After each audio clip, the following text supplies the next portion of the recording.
tuqatih wa la tamutunna illa wa antum muslimun. Wa qala nabiyyuna al-mustafa Muhammadin sallallahu alaihi wasallam, man shalla alayya salatan sallallahu alaihi biha 'ashra. Allahumma shalli ala sayyidina Muhammad wa ala ali sayyidina Muhammad.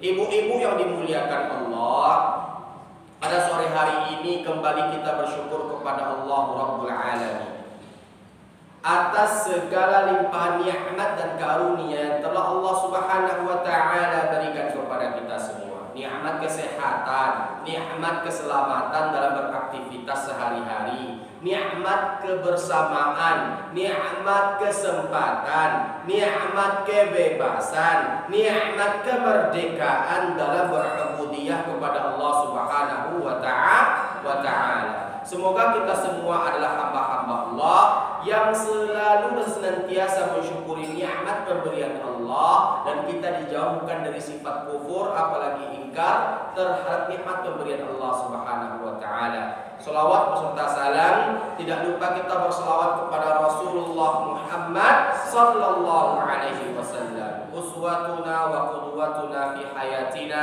contoh dan suri tauladan dalam kehidupan kita sehari-hari, contoh ketika kita berpikir, contoh ketika kita berbicara, contoh ketika kita mendidik anak, contoh ketika kita melayani suami, contoh ketika kita membina rumah tangga, contoh ketika kita bermasyarakat, contoh ketika kita bertetangga, contoh ketika kita berbangsa dan bernegara.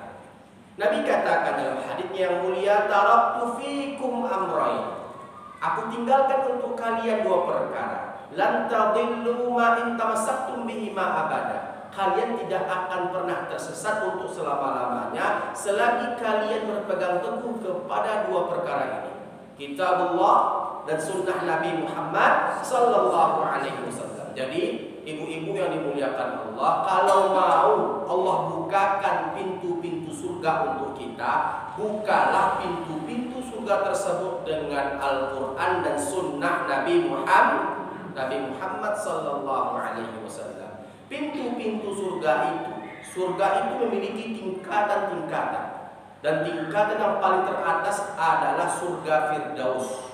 Ya, surga memiliki tingkatan-tingkatan. Pembuka pintu-pintu surga Allah dari tingkatan yang paling bawah sampai tingkatan yang paling atas adalah Al-Quran dan sunnah Nabi Muhammad sallallahu alaihi wasallam. Mungkin tidak, ya, Masjid Al-Mi'ad ini bisa kita buka pintu masjidnya dengan kunci kantor kita. Bisa atau tidak? Kita buka pintu masjid kita ini dengan kunci rumah kita, bisa atau tidak terbuka? Begitu pula surga Allah. Tak mungkin surga Allah dapat terbuka kalau tidak dengan Al-Quran dan sunnah Nabi Muhammad sallallahu alaihi wasallam. Semoga kita semua, wabil khusus ibu-ibu jamaah Majelis Ta'lim Masjid Al-Mi'ad, mendapatkan syafaat Nabi Muhammad sallallahu alaihi wasallam di hari kiamat kelak. Amin. Dimasukkan Allah ke dalam surganya bersama Nabi Muhammad sallallahu alaihi wasallam. Amin. Duduk bersama Nabi di telaga Nabi di surga Firdaus, di dalam surga Allah Subhanahu wa taala. Amin ya rabbal alamin.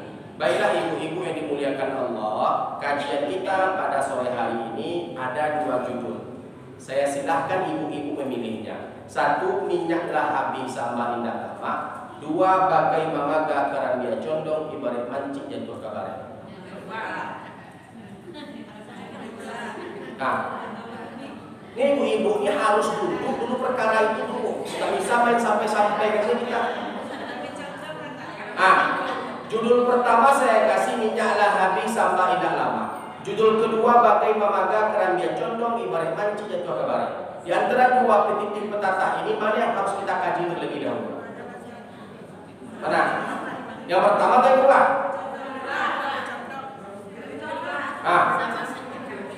Yang pertama atau yang kedua? Oke, yang kedua. Karena suara lebih banyak yang kedua, kita akan bahas yang kedua. Ya. Yang kedua ini, saya akan kisahkan sebuah riwayat. Ya. Karena petitik petata Minang itu implementasi daripada Al-Quran dan hadis Nabi Muhammad SAW. Ustaz, kenapa Ustaz sampaikan judul berbahasa Minang Ustaz? Ya karena sebagian kita yang tinggal di sini rata-rata orang Minang. Berdakwahlah dengan bahasa daerah agar mampu dan mudah untuk dipahami. Ya walaupun ada yang bukan orang Minang, saya minta maaf. Ya, karena mayoritas untuk Marpoyan Damai dan sekitarnya, untuk Pekanbaru dan sekitarnya, untuk Provinsi Riau dan sekitarnya rata-rata. Ya, jadi begini.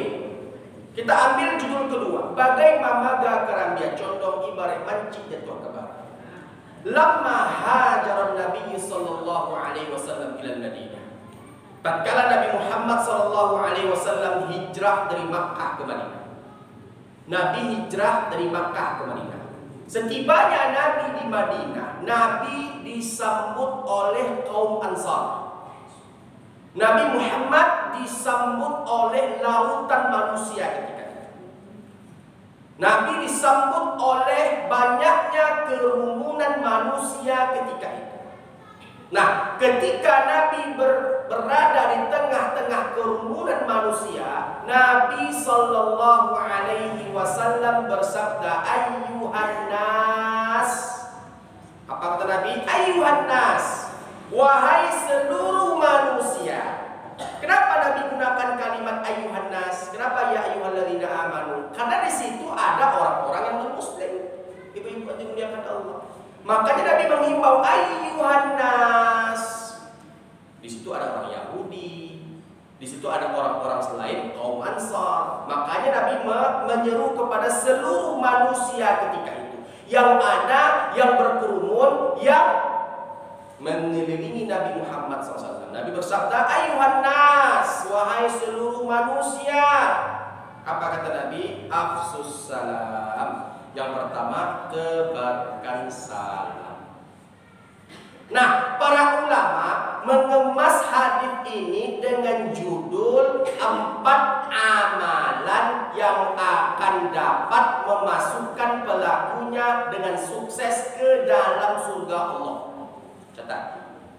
4 amalan yang akan memasukkan orang-orang yang mengerjakannya dengan sukses ke dalam surga Allah. Jadi ibu-ibu ketika melakukan 4 amalan yang akan kita kaji pada sore hari ini, insya Allah ibu akan masuk surga dengan selamat. Ibu mau masuk surga atau tidak? Nah, ibu akan masuk surga dengan selamat.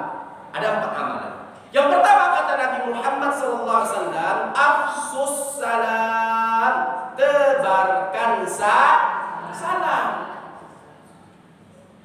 Datang orang kepada kita, Bu, assalamualaikum warahmatullahi wabarakatuh, Bu, dengan wajah yang berseri-seri, Bu, senang atau marah? Orang ketika datang kepada kita mengucapkan salam dengan wajah yang berseri-seri, dengan wajah yang sumringah, datang bertemu dengan kita mengucapkan salam. Artinya apa? Dia datang mendoakan kita. Assalamu, keselamatan, warahmatullahi, dan rahmat Allah, wabarakatuh, dan keberkahan dari Allah. Nah, coba kita praktek. Assalamualaikum warahmatullahi wabarakatuh, Bu. Jawab. Nah, coba kita hitung. Dari ibu sana sampai ibu sana. Berapa orang yang mendoakan saya? Nah, benar kan? Jadi nggak ada ruginya kita mengucapkan salam, nggak ada ruginya kita menjawab salam. Kita saling mendoakan.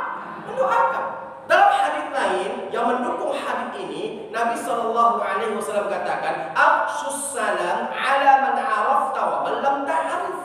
Tebarkan salam kepada orang yang engkau kenal dan kepada orang yang tidak engkau kenal. Mau dia dekat dengan kita, mau dia jauh dengan kita, mau tetangga kita, mau tetangga dekat kita, mau tetangga jauh kita, kenal kita, ucapkan salam. Dan orang yang lebih duluan mengucapkan salam, mereka lebih mulia. Dan Nabi katakan dalam hadits yang diriwayatkan oleh Imam Al-Bukhari, li yusalli mas-saghir 'alal kabir. Hendaknya yang ketik menyapa yang ada. Diterjemahkan oleh orang Minang, kato mandaki, kato mandata, kato manurun, kato male. Dengar hatimu. Mendaki kasih apa? Mendata kasih ya? Menurun? Malaria? Nah, awak kadang dirantau Ustaz, jadi tidak banyak mengerti jauh titik pendatang kita. Malaria itu ke masyarakat. Pandai, kalau cukup ibu, pandai-pandai baru mantap. Kalau kita ingin melihat kedalaman agama seorang hamba, jangan lihat pada berapa ribu rakaat yang dilakukan, berapa zikir yang dia ucapkan, berapa puasa yang dia laksanakan, tapi lihat bagaimana cara dia memperlakukan orang lain.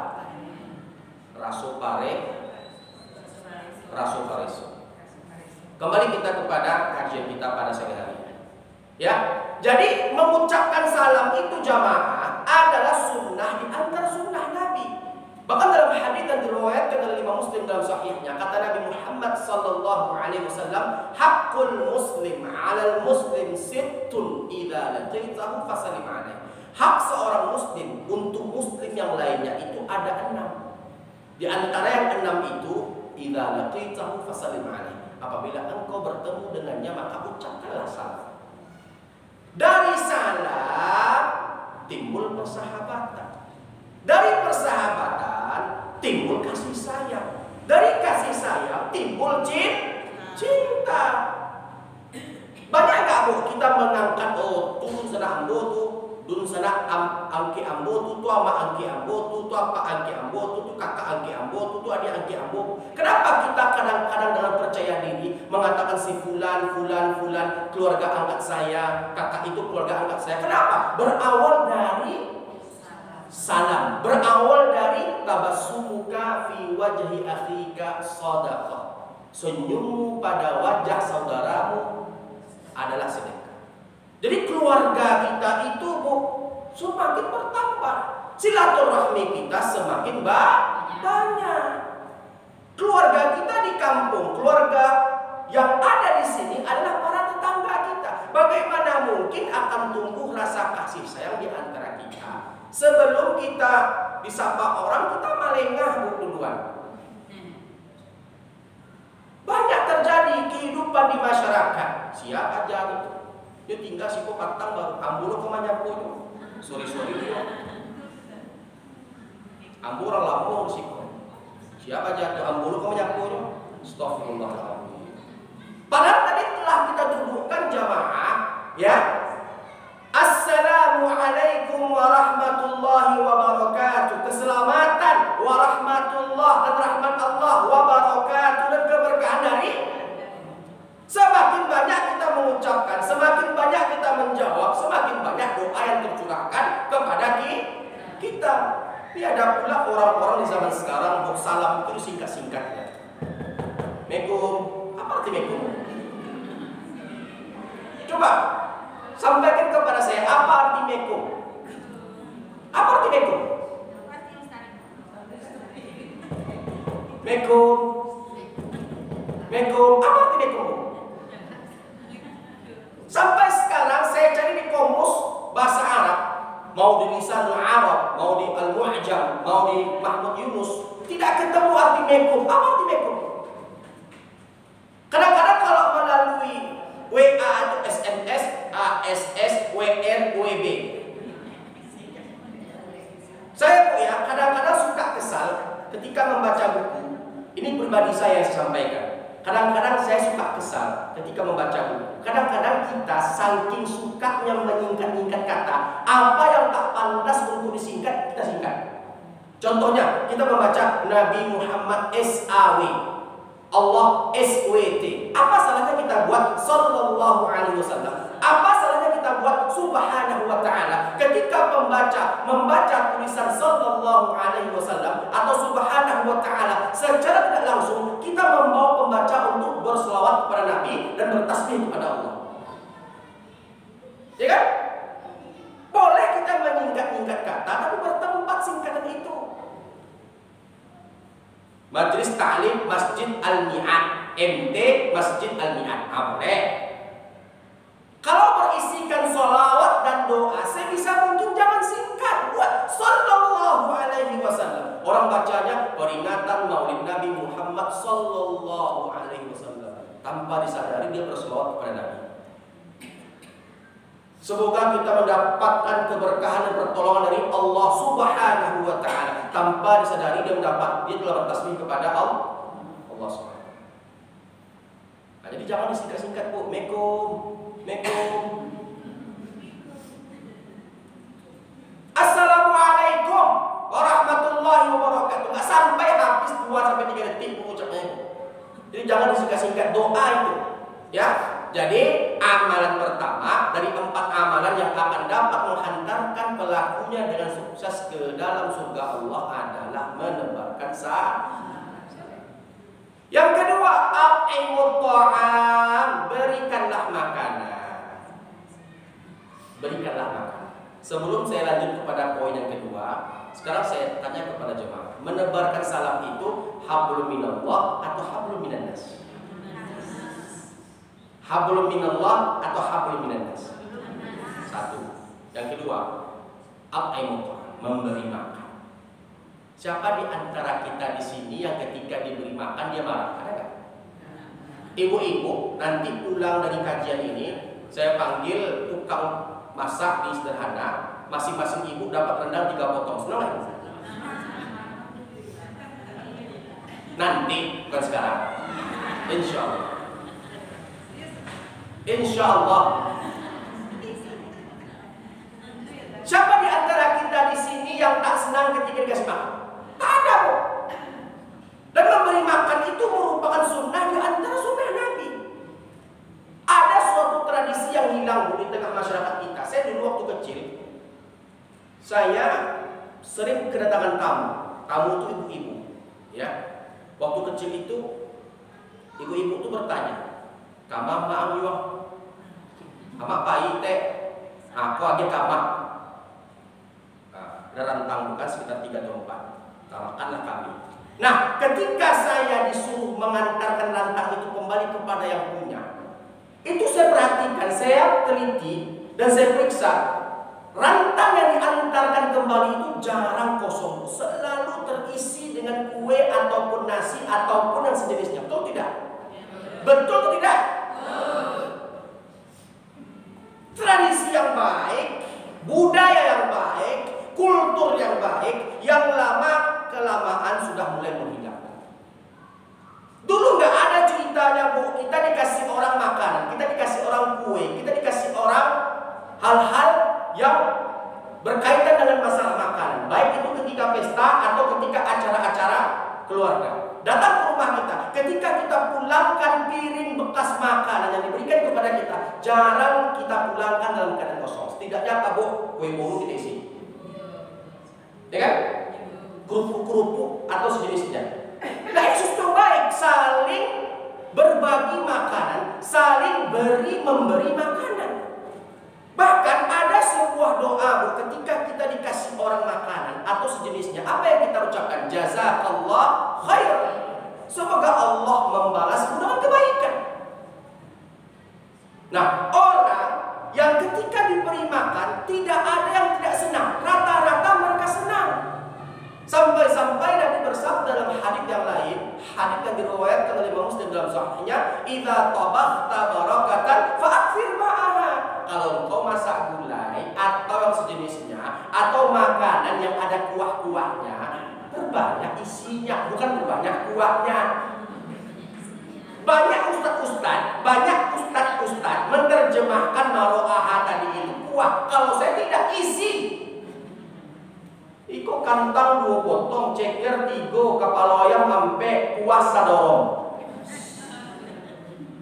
Seimbangkan, Bu, dengan kondisi keluarga yang mengkonsumsinya. Seimbangkan dengan kondisi keluarga yang memakan daripada apa yang kita berikan tersebut. Memberi makan itu, Bu, bukan barang sisa, bukan barang yang tak termakan oleh kita, barang yang masih hangat dan barang yang kita makan kita berbagi dengan tetangga kita atau orang-orang yang ada di sekitar kita. Nah, memberi makan ini akan menghadirkan cinta, apalagi yang menerimanya dalam keadaan lapar. Kurang kilo, Bu, dia nasi, Berhenti mengganggu ibu. Apalagi orang luar. Ibu cari orang gila di tepi jalan bu, cari lah. Mengganggu kan? Agen nasi aja iya. Kalau lagi minti cabai aja bu. Berhenti dari amukannya. Ketika dikasih nasi, dikasih air. Jadi bu, sunnah Nabi ini mendatangkan kejayaan. Sunnah Nabi ini menghadirkan rasa kekeluargaan. Jadi mau ibu orang Minang, mau ibu orang Jawa, mau ibu orang Bugis, mau ibu orang Makassar, mau ibu orang Papua, mau ibu orang Betawi, mau ibu orang Batak, mau ibu orang Sunda, ketika budaya saling beri memberi makan ditradisikan atau dibudayakan dalam kehidupan kita, maka orang-orang itu rasa keluarga kita dan kita rasa keluarga mereka.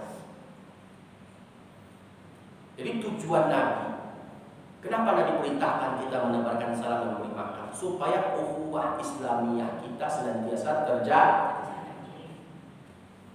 Memberi makan ini hablum minallah atau hablum minan nas? Dua tuh bu.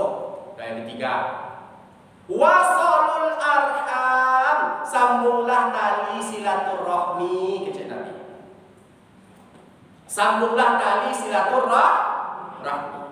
Sambung tali silaturahmi.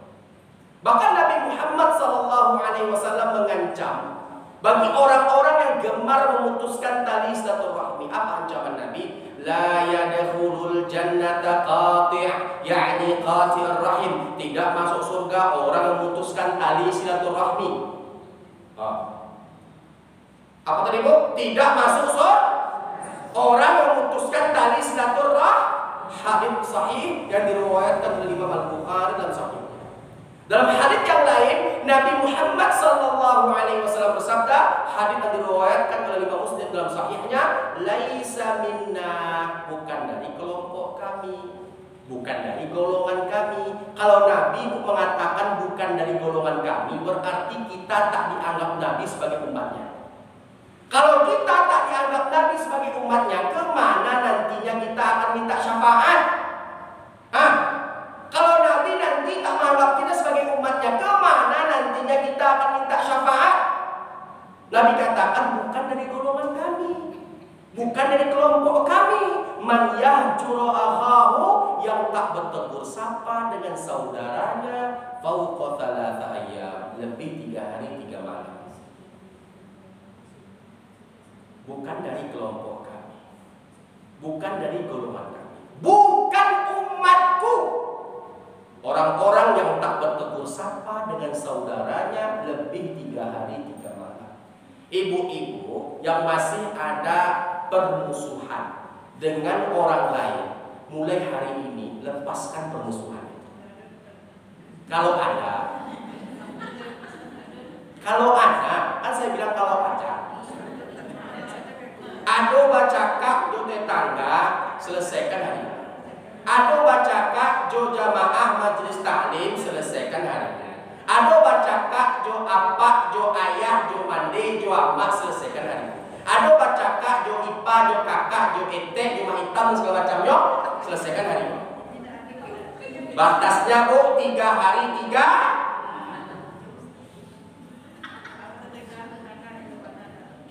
Jangan ego di panggaan.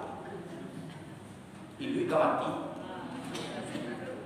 Saya pernah menyelesaikan sebuah perkara atau problematika atau permasalahan seseorang. Dia masih dengan keluarganya. Ketika didamaikan, bukannya makin baik, makin menjadi-jadi. Sampai keluarlah ucapan, sampai putiah tulang ambu di kubur Ustaz, maaf ya Ustaz, astagfirullahaladzim. Marinyamu sampai putiah tulang di kubur. Dendam yang disimpan, permasalahan yang tak kunjung diselesaikan, jangan sampai nanti Allah mengambil alih untuk menyelesaikan permasalahan kita. Rugi kita nanti. Percaya? Ya, dengan Allah kita bisa bertobat, dengan Allah kita bisa beristighfar, dengan Allah kita bisa minta ampun, dengan Allah kita bisa kembali kepada jalan yang benar. Tapi dengan manusia, selesaikan urusannya. Selesaikan urusan. Selesaikan permasalahan. Selesaikan, tuntaskan problematika. Jangan sampai Allah yang menggelar pengadilan antara dirimu dengan orang-orang yang engkau sakiti. Hati-hati. Nah, kita sebutkan juga dalam hadis yang lain, hadis yang diriwayatkan oleh Imam Al-Bukhari dalam sahihnya, la yadkhulul jannata namam, tidak masuk surga tukang adu domba. Apakah hadisnya sahih Ustaz? Sahih. Hadis yang diriwayatkan oleh Imam Muslim dalam sahih. Dan Nabi Muhammad SAW juga bersabda dalam hadis lain, Allah tidak akan melihat dan tidak akan bisa mencium bau surga orang yang memiliki dua wajah. Kesini dia bicara seperti ini, kesini dia bicara seperti ini. Tidak akan Allah lihat pada hari kiamat dan dia akan mendapatkan siksaan yang pedih dari perbuatan. Nabi katakan dzul wajhain, dua wajah. Orang Minang menyebut muka mani. Muka mani. Kok menyelam pintil ludah gigi dan berlidah. Gigi dan bayi ya. Kok baca itu suku mangke-angke talua. Di belakang awak dia nyanyo, saatnya. Ustaz, kenapa Ustaz mengkaji permasalahan ini? Permasalahan seperti ini yang sering terjadi di tengah-tengah kehidupan bermasyarakat. Pelakunya bukan hanya orang awam. Sekelas selevel Ustaz pun banyak di antara mereka yang putus silaturahmi gara-gara apa? Persaingannya tinggi. Ustaz, kiai, tuan guru, ulama juga manusia kok. Banyak di antara mereka yang berkelahi, bertengkar, tak bertegur sapa bertahun-tahun, banyak. Jadi kaji ini juga untuk saya yang berceramah. Hati-hati kita, Bu. Tidak masuk surga orang yang memutuskan tali silaturahmi. Nah, kenapa saya bacakan hadis tentang tidak masuk surga tukang adu domba? Karena pelaku adu domba dia akan melahirkan keburukan-keburukan yang banyak. Termasuk di antaranya akibat dia mengadu domba orang lain, orang yang sebelumnya baik-baik saja hubungannya jadi bertek. Kalau orang Piaman menyebut kali itu tunjar nih. Ya, kali itu tunjar nih. Baca kak pakai orang itu.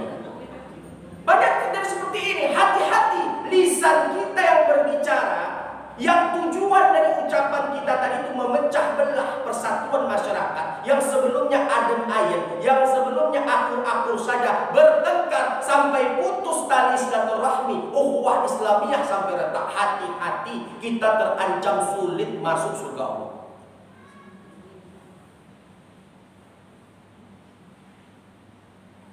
Hati-hati, Bu. Hati-hati, Bu. Jangan galak-galak.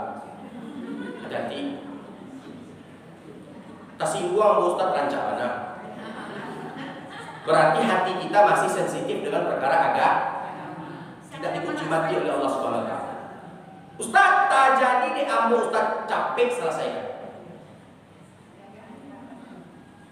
Bu, kenapa ibu gak datang kemarin kajian Ustaz? Oh, si Anu ada di situ, malas saya.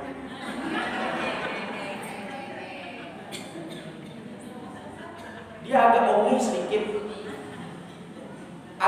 sedikit. Orang tuh mau ongeh dia, mau sombong dia, mau angkuh dia, asalkan jangan kita yang seperti itu. Jangan balas ongeh dengan ongeh. Jangan balas sombong dengan sombong. Maklumi saja, Bu. Kok ada itu, Bu? Pakai ilmu basi banak, basi pakar. Nggak peduli dengan kehidupan bermasyarakat yang sehingga apa? Rusak hablum minan nas kita dalam orang lain. Nah, jadi memutuskan silaturahmi adalah suatu perkara besar yang akan mengancam pelakunya sampai tidak bisa atau sulit masuk surga Allah Subhanahu wa taala. Dan orang-orang yang menyambung tali silaturahmi sebaliknya. Di antara yang keempat yang akan dapat mengantarkan kita masuk dengan sukses ke dalam surga Allah Subhanahu wa taala adalah menyambung tali silaturahmi.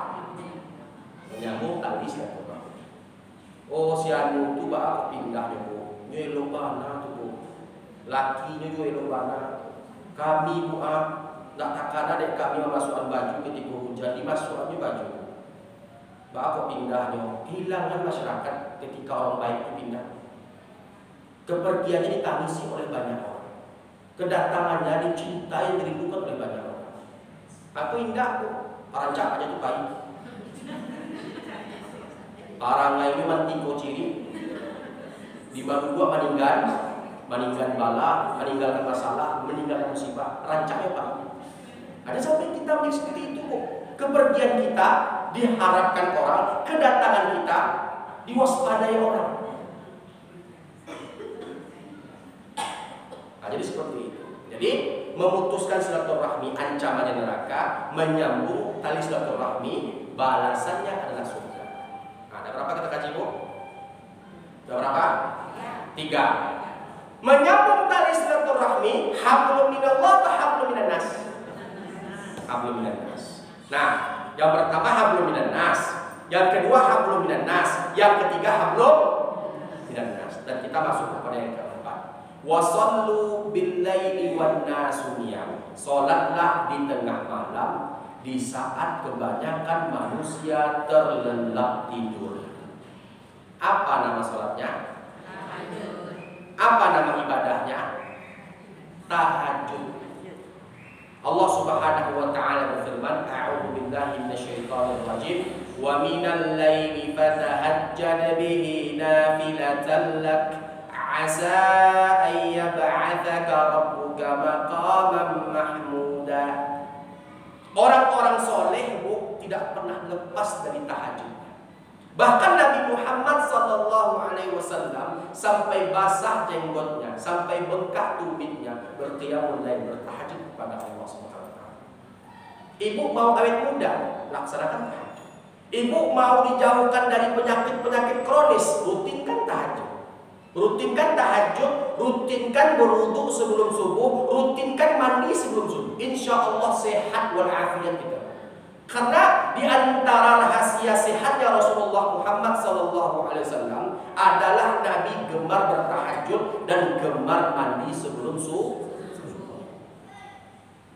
Di saat itu apa bu? Rahmat Allah turun. Rahmat Allah turun, ampunan Allah turun di sepertiga malam. Di saat itu keberkahan sedang banyak-banyaknya. Mari kita ambil dengan tahajud. Orang-orang saleh, orang-orang yang diridhoi oleh Allah dari kalangan para sahabat Nabi Muhammad SAW, tidak ada di antara mereka yang meninggalkan tahajud. Siangnya mereka berpuasa, malamnya mereka bertahajud. Jadi sholatlah di tengah malam di saat kebanyakan manusia terlelap tidur. Sholat tahajud.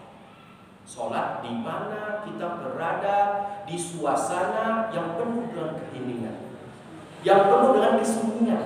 Di saat itulah doa-doa hamba-hamba Allah dikabulkan oleh Allah Subhanahu wa taala.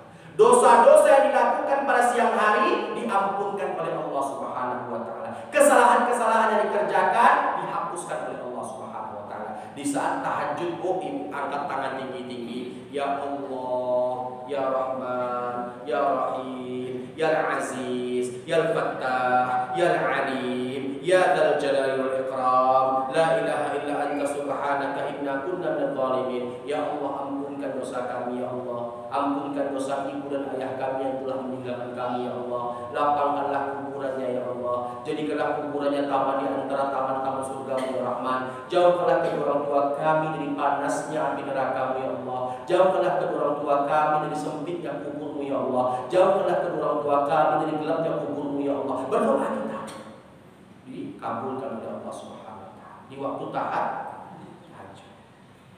Jadi ketika kita bisa melakukan yang 4 ini kata Nabi, pertama menebarkan salam, yang kedua memberi makan, yang ketiga menyambung tali silaturahmi, dan yang keempat sholat malam. Apa janji Nabi?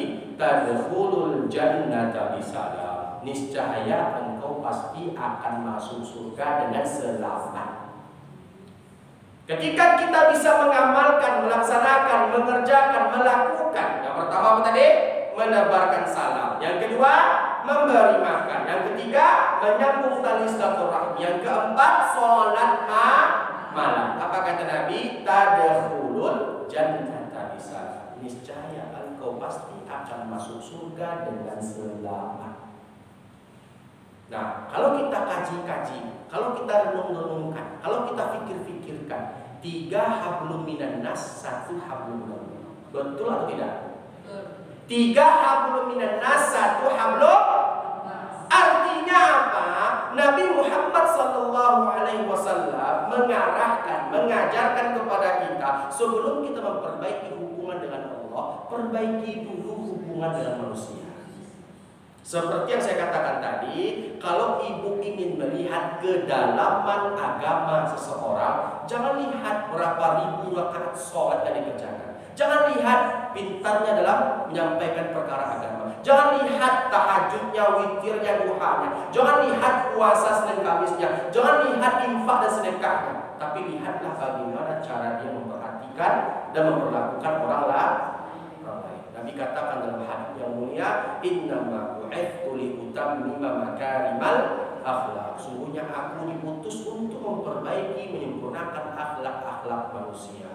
Dan Allah Subhanahu wa taala berfirman, "Wa ma arsalnaka illa rahmatan lil alamin." Tidaklah kami mengutus engkau wahai Muhammad melainkan rahmat untuk seluruh alam semesta.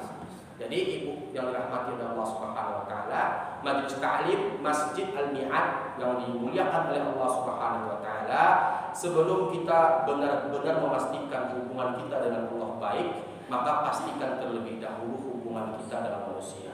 Kelihatannya gampang untuk kita lakukan, kelihatannya gampang untuk kita kerjakan, kelihatannya gampang untuk kita laksanakan, kelihatannya gampang untuk kita kerjakan. Tapi bagi orang-orang yang memiliki masalah di hatinya, berat dia untuk melakukannya. Orang-orang yang punya problem pada dirinya, berat dia untuk melakukan atau mengerjakannya. Contoh, Bu ya, contoh, dia punya masalah dengan seseorang. Tentu berat baginya untuk menyapa orang itu. Berat baginya untuk memberi makan kepada orang itu. Berat baginya untuk berduaan atau bersama dengan orang itu. Nah, bagi orang yang tidak memiliki masalah pada jiwa dan hatinya, tentu gampang baginya mengamalkan hadis Nabi Muhammad SAW. Assalamualaikum Bu. Waalaikumsalam. Apa kabar Bu? Alhamdulillah. Bu, ini ada makanan. Bu, saya ke rumah Ibu, iseng-iseng ingin memastikan keadaan Ibu. Gimana kabar Ibu sekarang? Gampang kita mengerjakannya, gampang kita melakukannya, gampang kita melaksanakannya. Kenapa? Kita tak memiliki masalah dengan dia. Makanya Nabi katakan dalam hadis yang diriwayatkan oleh Imam Al-Bukhari dalam sahihnya, ala wa inna fil jasadi mudghah, kata Nabi. Ketahuilah sungguhnya di dalam sebatang tubuh itu ada mudghah. Apa itu mudghah? Segumpal daging. Idza salahat salah al-jasad kullu. Apabila baik yang segumpal daging itu, maka baik semuanya. Apabila buruk yang segumpal daging itu, maka buruk semuanya. Ketahuilah yang segumpal itu adalah hati. Nabi katakan at-taqwa hahuna. Takwa itu di sini. Bukan di sini, tapi di sini. Jadi tahajud kita oke, duha kita oke, witir kita oke, zakat, infak, sedekah kita oke, puasa kita oke, sholawat kita oke, amal-amal kebaikan kita banyak. Jangan lupa bangun hubungan baik dengan manusia. Kalau tidak, kita menjadi orang-orang yang bangkrut di hari kiamat. Itulah 4 amalan yang akan dapat memasukkan pelakunya atau orang-orang yang mengerjakannya ke dalam surga Allah Subhanahu wa taala. Sebelum saya tutup, apakah ada pertanyaan? Ada pertanyaan?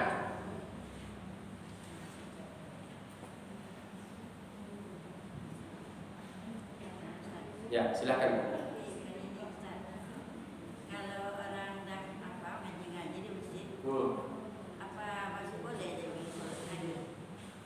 Kalau orang dah ngaji di masjid, Ya, apa nggak boleh lagi sholat? boleh, boleh. Artinya keadaan di saat ngaji tadi itu masih belum memastikan bahwasanya waktu subuh belum masuk.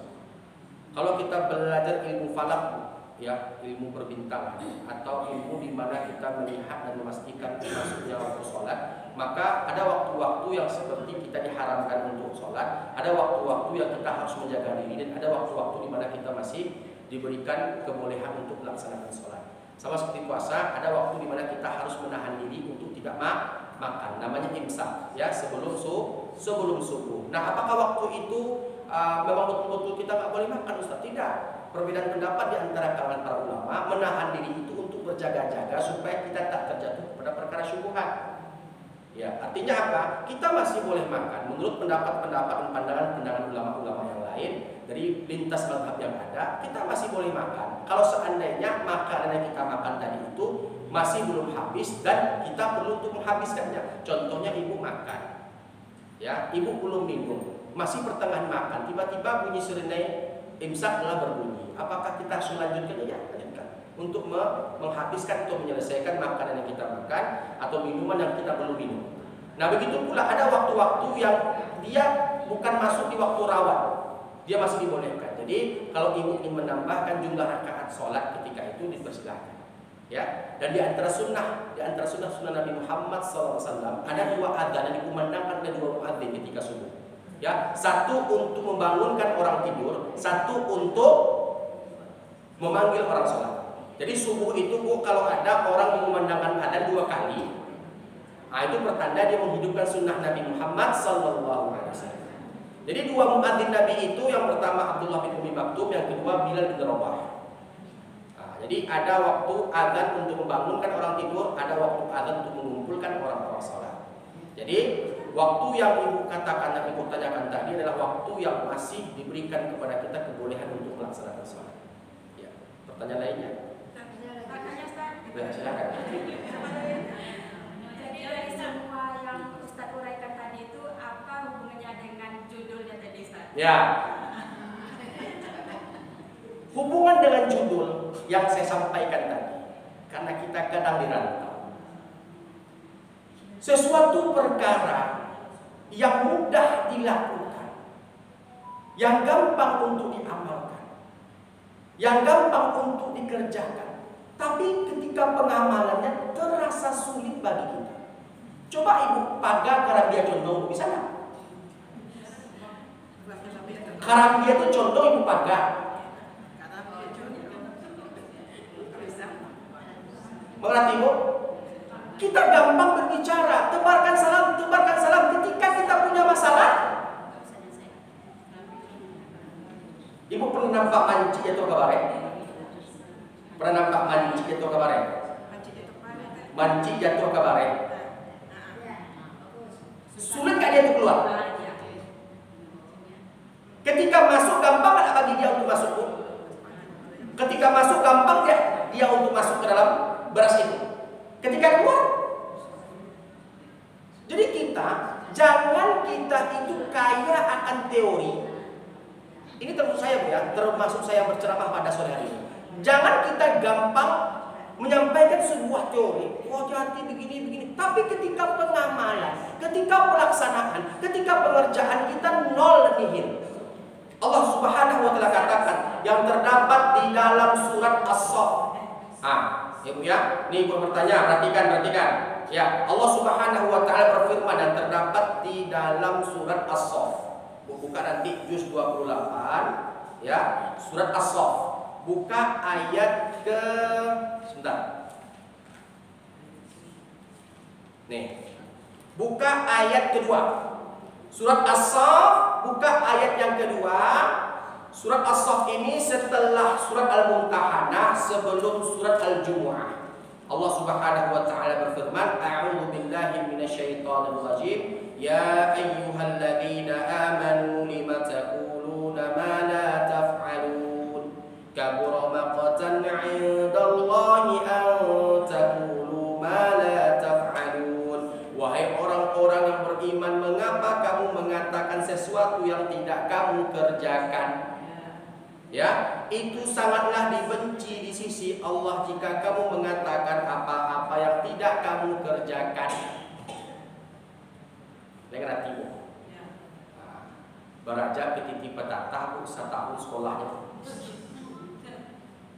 Jadi kalau mengerti, gampang itu menjadikannya. Kalau tidak mengerti, ibu ke rumahmu. Jadi Bu, saya pernah membaca sebuah buku Tahu Jo dan Ampe. Buku itu mengajarkan kepada saya ternyata petiti petata, peribahasa ataupun adat istiadat yang ada di bumi Minangkabau itu semuanya implementasi daripada apa yang terdapat dalam Al-Quran dan apa yang terdapat dalam hadis Nabi Muhammad SAW. Termasuk ilmu yang saya dapatkan itu begini. Kita Minangkabau, kita tahu Minangkabau itu adalah Minang. Minang itu kemenangan, Kabau itu atau Kaba, Minangkabau atau Kaba kemenangan. Jadi waktu itu ada peristiwa yang orang-orang di situ menang. Jadi Minangkabau, artinya kabar kemenangan. Di sisi lain kita mendapatkan sejarah Minangkabau atau Menangkabau ketika adanya adu domba antara Kabau musuh dengan Kabau gitu. Dengan berbagai macam trik seakan-akan dicitrakan orang-orang Minang itu licik. Ya, diadu domba induk kerbau dengan anak kerbau. Anak kerbau yang dah lama tidak menyusu diletakkan silet di tanduknya sampai induk kerbau itu mati. Tapi saya lebih tertarik kepada teori Minangkabau itu diambil dari kata Minang itu mukminan, Kabau itu kanabawiyah. Orang-orang beriman yang mencontoh hidupnya, perbuatannya, perkataannya, lingkungannya kanabawiyah. Seperti hidupnya Nabi, perkataan Nabi, perbuatan Nabi, lingkungan Nabi, teladan dari Minang itu mukminan, Kabau itu kanabawi. Nah, itu perlu kita ketahui. Insya Allah kita akan lanjutkan pada kesempatan berikutnya kalau masih diundang. Ya, paham Bu? Paham? Bagai mamaga kerambia condong ibarat manci itu kabareh yang ngerti Bu? Sesuatu yang mustahil untuk dilaksanakan. Tapi kita tahu itu. Tapi kita paham, tapi kita mengerti. Bagi hati-hati yang bermasalah, itu sulit bagi mereka untuk mengerjakan. Ya, pertanyaan lain? Ya, silakan. Apakah sama dosanya memfitnah dengan adu domba? Ya, memfitnah. Kita buka surat Al-Hujurat. Ya, juz 26. Setelah surat Al-Fatah, sebelum surat Qaf, kalau tak salah. Buka surat Al-Hujurat ayat ke-11. A'udzu billahi minasyaitonir rajim. Ya ayyuhalladzina amanu la yaskhar qaumun min qaumin asa an yakunu khairan minhum wala nisa'un min nisa'in asa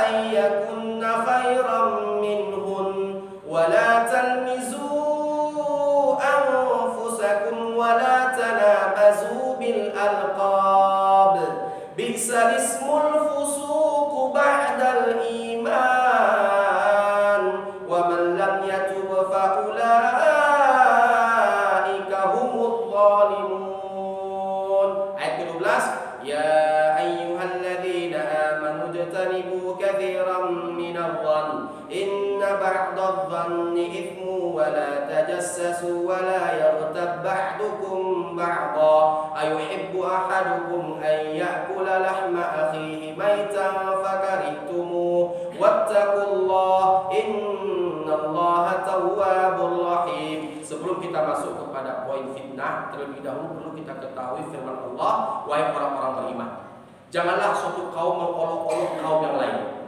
Karena boleh jadi mereka yang diperolok-olokkan lebih baik dari mereka yang diolok-olok. Ya, sampai kepada ayat, jangan kalian memanggil dengan gelar-gelar yang buruk, seburuk-buruk panggilan adalah panggilan yang buruk, fasik setelah beriman. Sampai dengan firman Allah Subhanahu wa taala pada ayat yang ke-12, wahai orang-orang yang beriman, jauhilah banyak dari prasangka. Sungguhnya sebagian prasangka itu dosa. Dan janganlah kamu mencari-cari kesalahan orang lain, dan janganlah ada di antara kamu yang menggunjing sebagian yang lain. Apakah ada di antara kamu yang suka makan daging saudaranya yang sudah mati? Tentu kamu merasa jijik dan bertakwalah kepada Allah. Sungguh Allah Maha Penerima Taubat, Maha Penyayang. Nah, apa hubungannya Ustaz? Orang sebelum memfitnah. Memfitnah itu dia gunakan apa Bu dari organ yang ada pada dirinya? Lidah.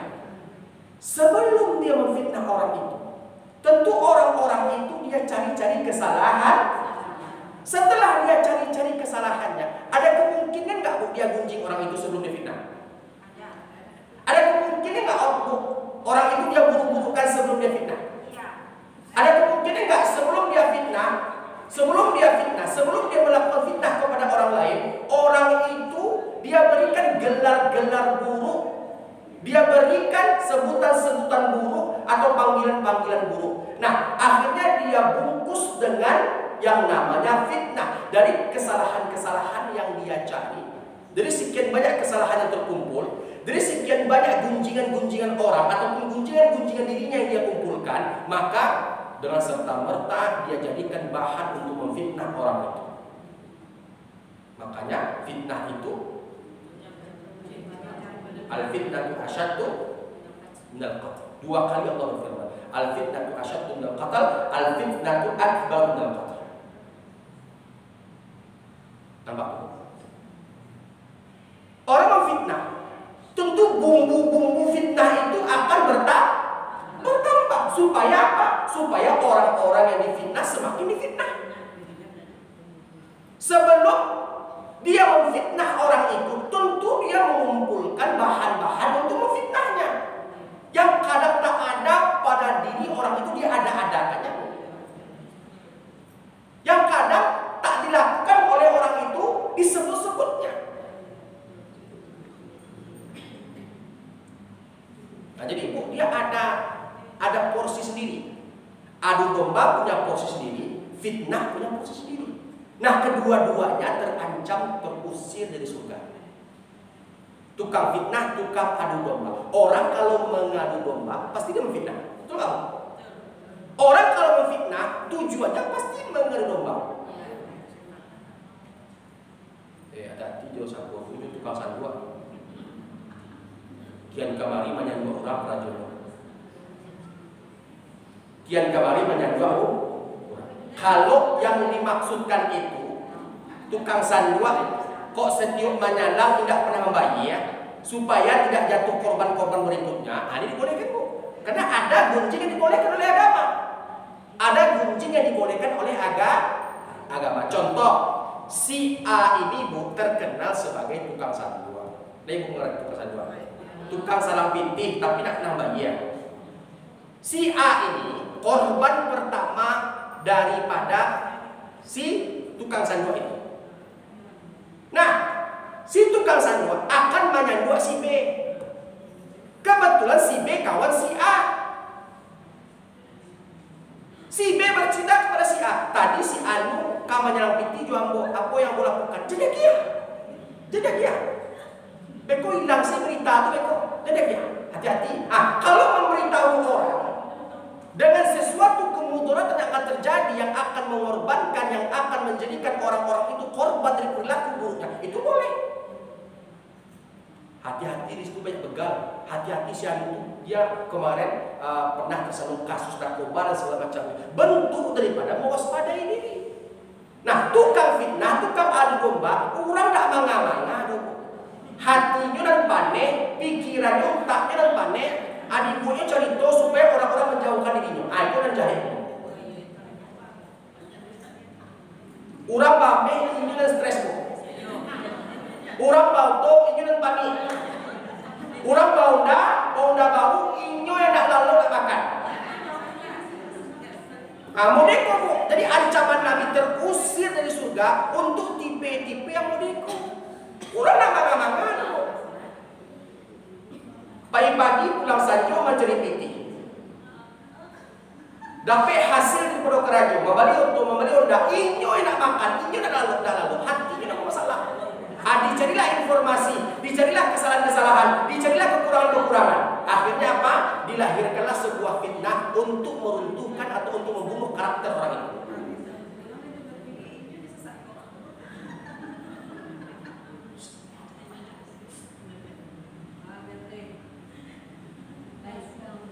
Lah, lain nanti Bu. Nah, Ustaz, Pak aku panjang mana jawaban Ustaz? Ambo panjang mengkaji ibu supaya mengerti. Dia udah porsi-porsinya. Kau fitnah baru domba. Orang yang baru domba pasti memfitnah. Orang memfitnah pasti tujuannya juga baru domba. Dua sisi mata uang yang tidak akan bisa dilepaskan dan tidak akan bisa dipisahkan.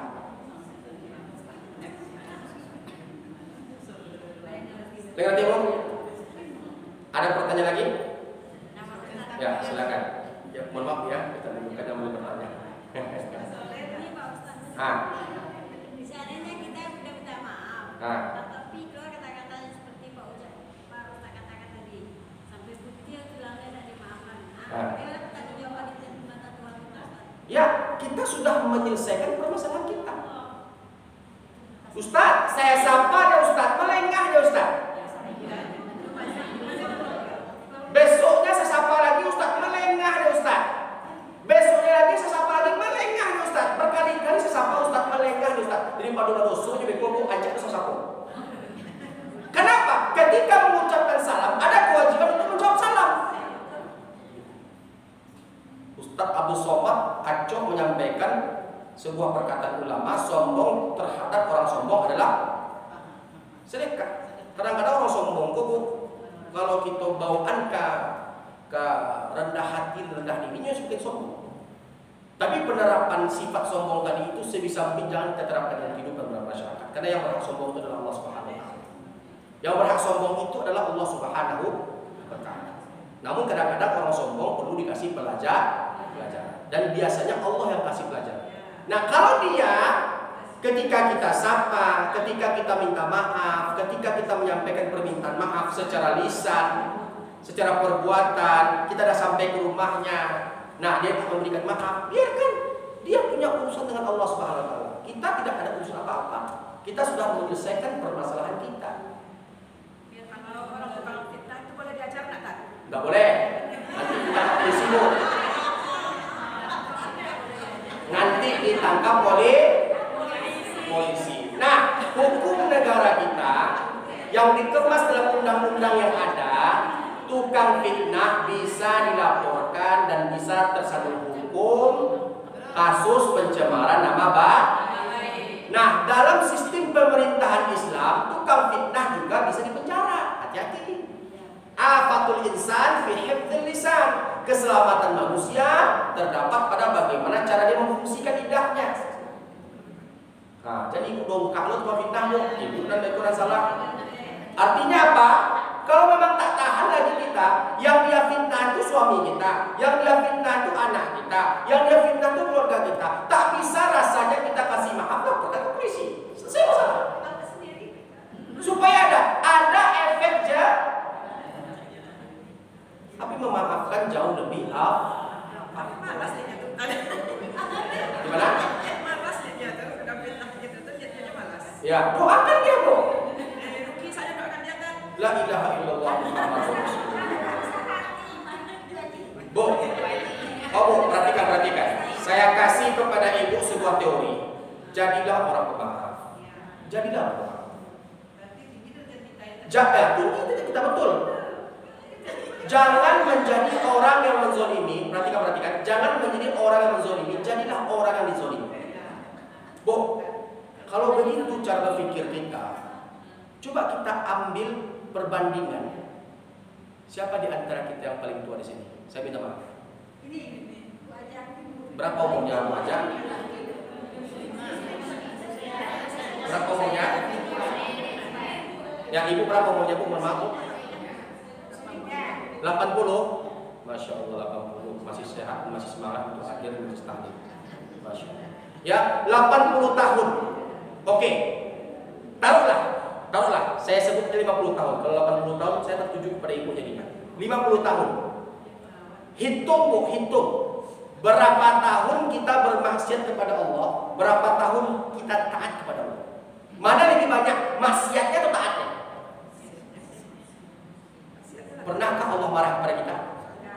Ibu bermaksiat, ibu durhaka kepada Allah, ibu gak sholat, ibu melakukan gunjing, namimah, fitnah dan segala macamnya. Ibu melakukan dosa-dosa kepada Allah SWT.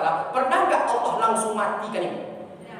Pernah gak Allah lumpuhkan kaki ibu? Allah butakan mata ibu?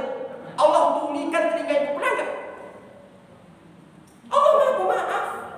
Allah kasih kesempatan. Nah, contohnya nih, umur kita 50 tahun. 50 tahun umur kita, 40 tahun kita bermaksiat, atau 45 tahun kita durhaka kepada Allah. Hanya dengan hitungan 10 menit. Astaghfirullahaladzim, alladzi la ilaha illa huwal hayyul qayyum wa atubu ilaih. Bertobat kita kepada Allah. Allah hapus nggak dosa yang 45 tahun tadi? Allah hapus nggak? Dengan taubat yang 10 menit tadi itu, Allah hapus nggak maksiat kita yang 45 tahun tadi? Pasti Allah hapus kok. Dengan istighfar, apa kata Allah dalam hadis qudsi? Hambaku yang datang kepadaku membawa dosa sebanyak buih yang ada di atas lautan. Bisa ibu menghitung buih? Hambaku datang kepadaku, bertemu denganku, membawa dosa dan kesalahan sebanyak buih yang ada di atas lautan. Datang kepadaku, minta ampunanku, aku ampunkan, kata Allah. 45 tahun kita hantarkan ke langit maksiat. Hanya dalam 10 menit dengan taubat kita kepada Allah, dengan taubat dan nasuha, Allah hapuskan dosa yang 45 tahun tadi. Allahu Akbar. Maha Pemaafnya Allah. Gak pernah Allah marah kepada kita. Ketika kita bermaksiat kepada Allah, ketika kita meninggalkan salat, ketika kita meninggalkan puasa, ketika kita melaksanakan apa-apa yang Allah Subhanahu wa Ta'ala, ketika kita meninggalkan perintah Allah, Allah tak pernah langsung marah kepada kita. Nah, kenapa kita langsung marah kepada manusia yang mengecewakan kita? Maafkan, sebisa mungkin maafkan. Bari dia Pak Ustaz Baraja untuk maafkan. Jadi sampian galang tuh, Bu. Kok kurang penyampi galang? Kok basuh jurang 5 lapih kawikan yang padahal rancak sarancak tuh muka, sarancak tuh wajah. Kok basuh jurang kawikannya apa enggak? Sementara Nabi katakan tabassumu fi wajhi akhika sadaqah. Jadi jadilah orang yang pemaaf. Nabi Muhammad SAW dilempar kotoran unta, dilempar batu, dihina, dicela, dimaki. Apakah Nabi marah? Ampun, Nabi itu sebab tua, tapi kita umat Nabi, wajib bagi kita untuk meneladani Nabi Muhammad SAW. Habis waktu kita tutup dengan pertanyaan terakhir. Nama saya Gulam Al-Fatih Abdullah. Gulam Al-Fatih Abdullah. Saya orang tua dari Luku Alun Pariaman. Ya, Kampung Pane Ayat Tajur. Kalau kakida kaulaan, kalau lebih kakak tapiang. Ayah di Kokoh Pelabak, ibu suku Mandaibiang, ayah Piliang. Alhamdulillah. Kok ada ini yang mama risiko, ente dan segala macamnya, aku minta maaf. Tadi selama berlangsung tausiah ada kekhilafan, kekeliruan, kesalahan yang disengaja atau tidak disengaja, atau cara penyampaian yang terkesan mendikte kita semua, saya minta maaf. Kepada Allah saya minta ampun, kepada jemaah sekalian saya minta maaf. Sebelum kita tutup, mari kita sempurnakan majelis kita dengan membaca doa. Ila hadratin Nabi Mustafa Muhammadin sallallahu alaihi wasallam. Al-Fatihah.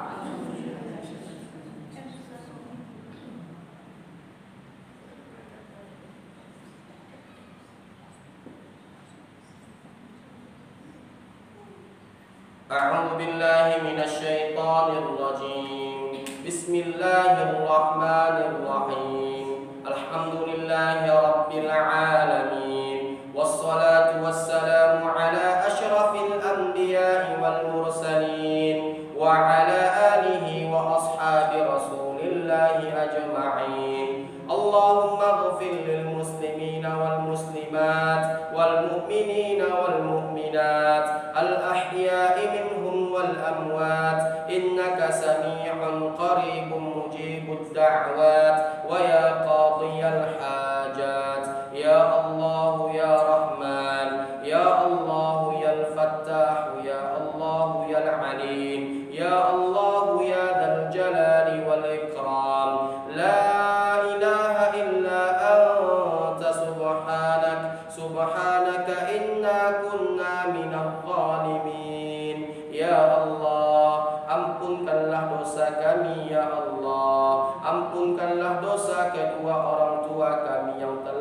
meninggalkan kami ya Allah. Ampunkanlah dosa ibu kami ya Allah, ibu yang telah meninggalkan kami ya Allah, ibu yang telah mengandung kami selama 9 bulan ya Allah, ibu yang menggadaikan nyawanya ketika melahirkan kami ya Allah, ibu yang menimang-nimang kami dengan kasih sayang ketika kami kecil ya Allah, ibu yang menyusui kami selama 2 tahun ya Allah, ibu yang terbangun di tengah malam karena kami kehausan dan kelaparan ya Allah, ibu yang gelisah ketika kami sakit ya Allah, ibu yang membasuh kotoran kami ketika kami kecil ya Allah. Ampunkanlah dosa ibu kami ya Allah, ibu yang telah meninggalkan kami ya Allah. Lapangkanlah kuburan ibu kami ya Allah, jadikanlah kuburan ibu kami taman di antara taman-taman surgamu ya Rahman. Jauhkanlah ibu kami dari gelap dan sempitnya kuburmu ya Allah, jauhkanlah ibu kami dari panasnya api nerakamu ya Allah, jauhkanlah ibu kami dari pedihnya siksaanmu ya Rahman. Ya Allah ya Rahim, ampunkanlah dosa ayah kami ya Allah, ayah yang telah bersusah payah untuk membesarkan kami ya Allah, ayah yang mencintai kami ya Allah, ayah yang pergi pada pagi hari dan pulang pada petang hari mencari nafkah untuk membesarkan kami ya Allah, ayah yang telah menggendong kami ketika kami kecil ya Allah. Lapangkanlah kuburan ayah kami ya Allah, jadikanlah kuburan ayah kami taman di antara taman-taman surgamu ya Rahman. Jauhkanlah ayah kami dari gelap dan sempitnya kuburmu ya Allah, jauhkanlah ayah kami dari pedihnya siksaanmu ya Rahman, jauhkanlah ayah kami dari panasnya api nerakamu ya Rahim. Ya Allah ya Rahman, kumpulkanlah kami bersama ibu dan ayah kami nanti di dalam surgamu ya Allah, agar kami dapat membasuh kedua telapak kaki mereka ya Allah, agar kami dapat mengecup kening mereka ya Rahim. Ya Allah ya Aziz, hanya kepada Engkaulah kami menyembah ya Allah, dan hanya kepada Engkaulah kami meminta dan memohon pertolongan ya Rahman. Ya Allah ya Fattah, jagalah anak-anak kami ya Allah, jagalah suami-suami kami ya Allah, jagalah diri kami ya Allah, berikanlah keselamatan dalam aktivitas hari-hari kami ya Allah. Hanya kepada Engkaulah kami menyembah ya Allah, dan hanya kepada Engkaulah kami meminta dan memohon pertolongan ya Rahman. Rabbana zalamna anfusana wa illam taghfir lana wa tarhamna lanakunanna minal khasirin. Rabbana atina fid dunya hasanah wa fil akhirati hasanah wa qina adzaban nar. Walhamdulillahi rabbil alamin. Kemudian kurang saya minta maaf sekali lagi apabila ada kesalahan, kekeliruan, salah kata, salah perbuatan, salah ucapan, kepada Allah saya minta ampun, kepada jemaah sekalian saya minta maaf, kepada ibu-ibu sekalian saya minta maaf. Dan tadi kita buka dengan pantun, sekarang kita tutup dengan pantun. Apabila ada jarum yang patah, jangan disimpan di dalam peti. Apabila ada kata-kata saya, perbuatan saya, ucapan saya, tingkah laku saya yang salah, saya mohon jangan laporkan saya ke polisi. Assalamualaikum warahmatullahi wabarakatuh.